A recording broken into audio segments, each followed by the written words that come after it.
E-commerce is about to die. Frightening, right? That's why eMarketer tries to tell with its new commerce forecast for 2021.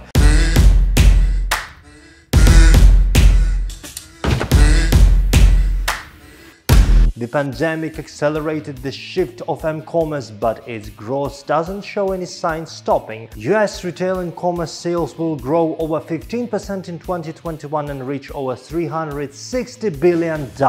And annual sales should nearly double between now and 2025. Looks like it's time for you to start working on mobile customer experience and build relationships with your mobile audience. Apple doesn't plan to make life easier for e-commerce merchants. With the release of iOS 15, the company introduces an updated version of its Safari browser. Spoiler, it might break your e-commerce website for the mobile users. The update contains a Safari interface redesign, which may conflict with some website designs and layouts. You're probably thinking, why the heck I need this information?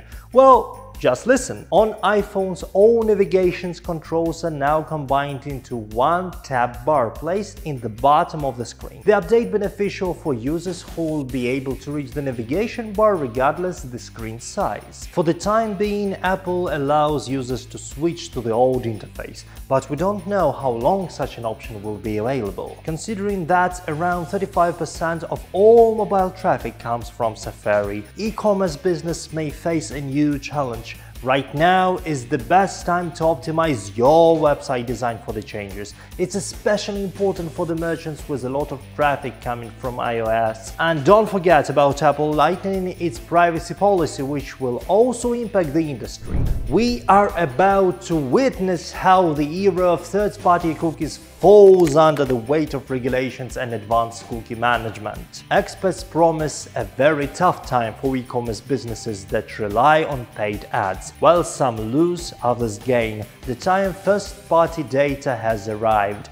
Just imagine how much such a retailer as Walmart knows about us. Creepy, right? Turns out Walmart fully understands the real value of the collected data and is ready to sell it to other businesses. The company announced the creation of demand-side platform in cooperation with the ad-tech company The Trade Desk. The company plans to launch the platform in the second part of this year, right behind the holiday sales season. The solution will help advertisers reach audiences more precisely and target them with personalized ads. It will use data from all past purchases at Walmart and brand-level shopping behavior across Walmart's physical and digital stores. Walmart positioned its newly created platform as the best way to reach the largest group of customers. It looks like Google and Facebook are going to lose a part of their market share. Well done, Walmart. Well done.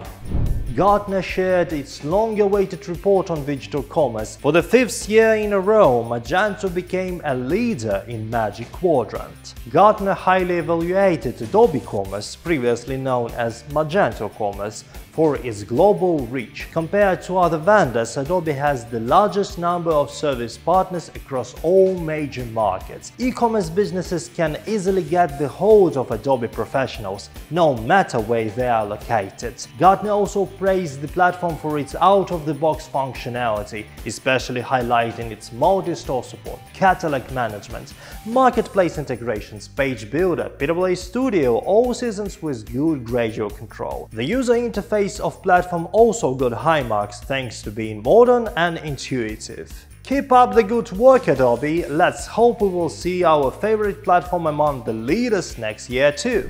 Looks like Adobe been a very busy bee lately. The company proves once again that it always keeps up with the latest trends. Changes in 2020 impacted customer behavior. One of the main and the most challenging ones is that now customers expect more accurate estimates of when products will be delivered and more flexible fulfillment options by online pickup in store. e-commerce businesses quickly came to the realization that home-backed order management systems don't meet modern requirements. To make the life of merchants easier, Adobe partnered not with one but with two providers of such systems, IBM and Fluent Commerce. The new partnerships will facilitate the integration between Magento and one of the systems. Two new integrations will be available both for Adobe Commerce and Magento Open Source. They will help e-commerce business keep track of inventory, order status, shipping information, all while reducing implementation costs. Don't forget to subscribe to our channel to catch our latest videos. We're working on something really cool. With our new videos, you will learn how easily increase sales by implementing a single solution. Stay tuned!